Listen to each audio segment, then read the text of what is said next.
Iniimbestigahan ng pulisya kung sino ang nasa likod ng panibagong insidente ng pamamaril kagabi sa Commonwealth Avenue, Quezon City.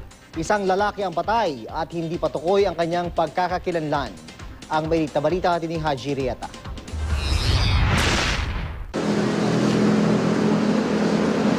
Naglabasan sa kani-kanilang bahay ang mga residenteng ito sa Barangay Old Balara sa Quezon City kagabi matapos makadinig ng putok ng baril. Natagpuan ang isang lalaki na duguan at nakahandusay sa tabi ng Commonwealth Avenue. Ang biktima, tinatayan ng pulis na nasa 40 hanggang 45 taong gulang at naka-checker na damit. May tama ng bala ng baril sa ulo. Yun lang, nung nakita ko na may mga nagkakagulo kanina, lumabas ka ako. Hindi nyo ba kilala yung lalaki? Hindi. Tinitingnan ko, baka kilala natin. Ako, hindi pala. Dito sa madilim na bahaging ito ng kalsada naganap ang krimen.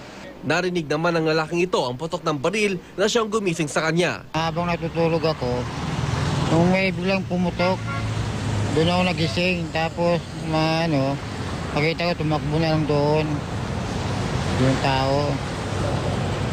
Pero hindi ko naman masyadong yung mukha Kapag ganitong 10 oras ng gabi, kakaunti na lang daw ang mga dumadaan dito sa bahagi ito ng kanilang barangay. At gaya nga ng nakita nyo, wala nga poste dito na nga ilaw sa bahagi ng kanilang barangay, kaya naman napakadilim.